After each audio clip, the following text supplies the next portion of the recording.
पश्चिम बंगाल के बाघमुंडी में 89%, जौनपुर में करीब 90%। सवाल ये नहीं है कि वोटिंग ज्यादा हुई है, सवाल ये है कि ये बम्पर वोटिंग किसके लिए हुई है।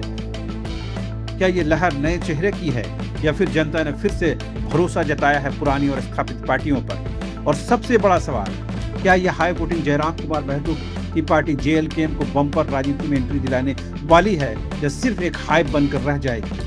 देखिए और समझिए, भारतीय चुनावों पर एक पुराना पैटर्न है। जब वोटिंग कम होती है तो माना जाता है कि कोर वोटर बैंक एक्टिव है, लेकिन जब वोटिंग 85-90 पार कर जाती है तब खेल बदल जाता है।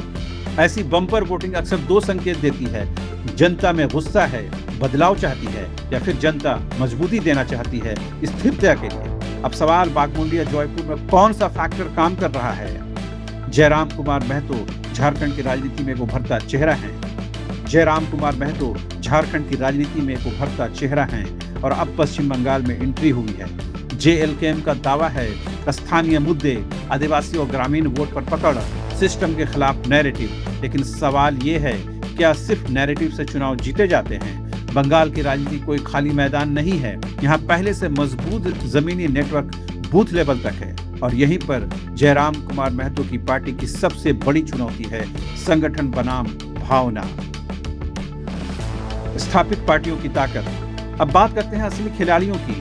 बंगाल में चुनाव सिर्फ मुद्दों पर नहीं बल्कि मशीनरी पर भी लड़ी जाती है। Booth management, cadre network, vote transfer की क्षमता।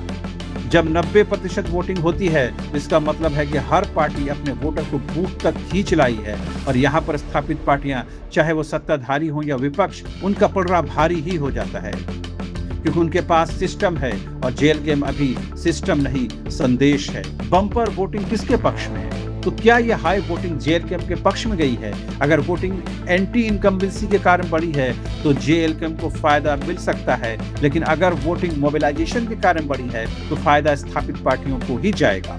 और ग्राउंड रिपोर्ट क्या कहती है? ग्रामीण इलाकों में मुकाबला त्रिकोणीय जरूर हुआ है, लेकिन कट्टर वोट बैंक अभी भी पारंपरिक पार्टियों के पास हैं। यानी जेएलकेएम ने मुकाबला बनाया है, लेकिन क्या वो जीत में बदल पाएगी? ये सबसे बड़ा सवाल है। अब फाइनल सवाल, क्या ये बम्पर वोटिंग जयराम कुमार महतो की राजनीति को भी बम्पर बना देगी? सच ये है, ये चुनाव जेएलकेएम के लिए जीत या हार से ज्यादा परीक्षा का है।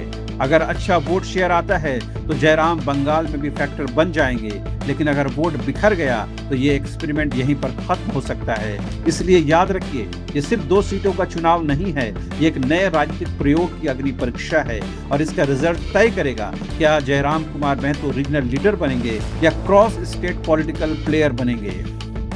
आप क्या सोचते हैं, बम्पर वोटिंग किसके पक्ष में गई है, जेएलकेएम या पुरानी पार्टियों के? कमेंट में जरूर बताएं और चैनल को सब्सक्राइब करना ना भूलें।